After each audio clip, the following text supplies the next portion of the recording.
વાત કરીએ ભરૂચની તો ભરૂચના આમોદમાં મગરનું રેસ્ક્યુ કરવામાં આવ્યું છે કે જ્યાં નદીના પાણી ઓસરતા મગરોની દહેશત ફેલાઈ હતી। ત્યારે ટાઢર નદીના પૂરના પાણી ઓસરતા મગર દેખાયા કે જ્યાં પાંજરાઓમાં મૂકી મગરોનું રેસ્ક્યુ હાથ ધરવામાં આવી રહ્યું છે।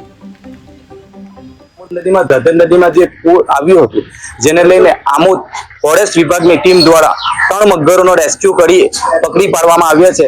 જેને લઈને આપણી સાથે ફોરેસ્ટના અધિકારી પણ છે અહીંયા આગળ અને કેમેરામેન તમને બતાવશે કે જે મગરો પકડ્યા છે તે અહીંયા આગળ ઉપસ્થિત છે।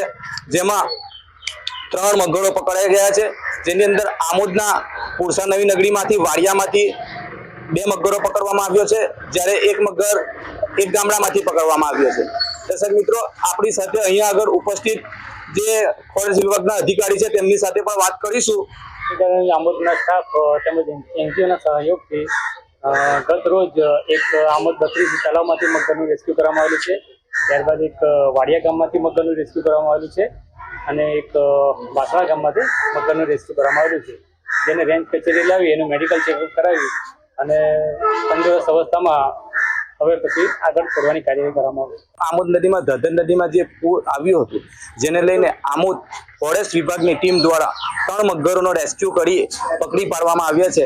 જેને લઈને આપણી સાથે ફોરેસ્ટના અધિકારી પણ છે અહીંયા આગળ અને કેમેરામેન તમને બતાવશે કે જે મગરો પકડ્યા છે તે અહીંયા આગળ ઉપસ્થિત છે।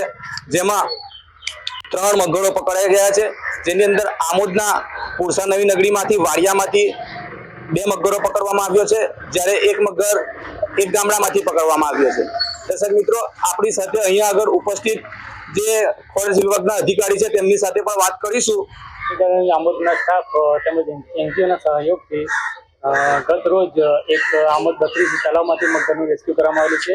ત્યારબાદ એક વાડિયા ગામમાંથી મગરનું રેસ્ક્યુ કરવામાં આવેલું છે અને એક વાસણા ગામમાંથી મગરનું રેસ્ક્યુ કરવામાં આવેલું છે, જેને રેન્જ કચેરી લાવી એનું મેડિકલ ચેકઅપ કરાવી અને